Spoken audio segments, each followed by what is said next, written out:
Hi guys, today I'm going to talk to you about Netflix's new movie, Sweet Girl, starring Jason Momoa and Isabela Merced, and it dropped today on Netflix, and I'm excited to give you my spoiler-free review. Let's talk about it. Now, if this is your first time here, I'd love it if you take 1 second and hit that subscribe button. Go ahead and hit that notification bell if you enjoy content like this, trailer reactions, movie reviews, and celebrity interviews. Okay, let's dive into Sweet Girl. Hey, Tessa from MamasGeeky here. Thank you so much for stopping by my YouTube channel. So I have to admit the trailer had me intrigued, but I also felt like I knew the whole story. Not true. Now, it's very obvious. It's in the synopsis, it's in the trailers, and it's in the first few minutes of this movie. Jason Momoa plays Ray Cooper, and his wife is very sick. She is dying of cancer. When a pharmaceutical company pulls their drug that is saving her life off the market for what he believes are bad reasons and political reasons, his wife passes away.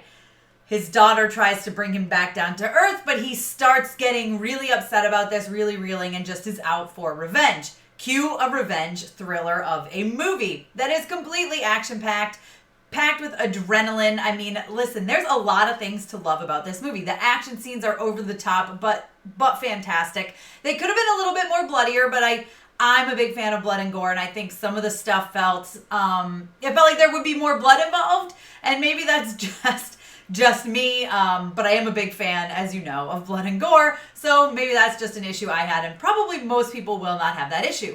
I will say after the first, it starts off with a big action scene, sort of, and then it gets a little slow. It drags a little bit, there's a setup there for a reason, but it is kind of like, okay, let's get into it. The movie's about an hour and 45 minutes long, and it definitely could have benefited from taking 10 to 15 minutes out, maybe tightening it up a little bit. Some of the dialogue is not great, especially when it comes to like the bad guys, right? They don't have the best dialogue, and you're just kind of like, oh, really? Like, I don't know. But the writing of the story itself is really good, complete with a massive twist towards the end. I didn't see coming. I jumped out of my seat. I went, what? And I think a lot of viewers, no matter, how perceptive you are, you're going to be pretty shocked when it comes to this twist.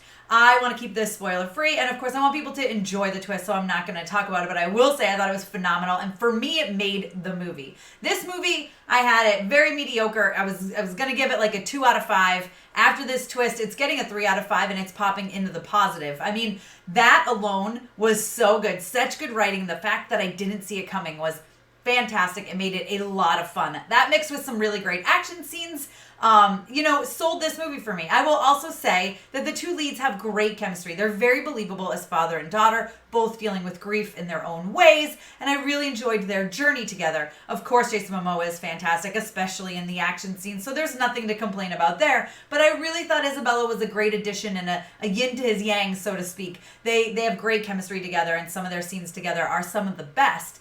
Even if they're not filled with action and it's more just some dialogue, they really delivered between the two of them. Again, the dialogue for the villains and the dialogue for basically anyone besides the two of them was not great. However, the writing of the story itself, and like I said, that twist pushes it well into the positive for me, makes it a 3 out of 5 and definitely worth a watch. It's only an hour and 45 minutes and it's on Netflix, so I highly recommend you guys check it out. If by the time you've gotten to this review, you've already seen Sweet Girl, let me know your thoughts down below in the comments. Be sure to give me a thumbs up and don't forget to subscribe. Hit that notification bell because you don't want to miss out on more movie reviews and trailer reactions and celebrity interviews. And Sweet Girl is out on Netflix now. Check it out. Come back. Let me know your thoughts. Thanks for taking the time to watch this, guys. Don't forget to follow me over on Instagram and Twitter. I'm at MamasGeeky over there. MamasGeeky. Thanks, guys. Thank you so much to all of my monetary supporters, my members here on YouTube, as well as my patrons. If you haven't joined yet, please consider doing so. We have some really awesome perks, including a monthly Zoom meeting where we get to talk face to face. Thank you again to everyone who supports me.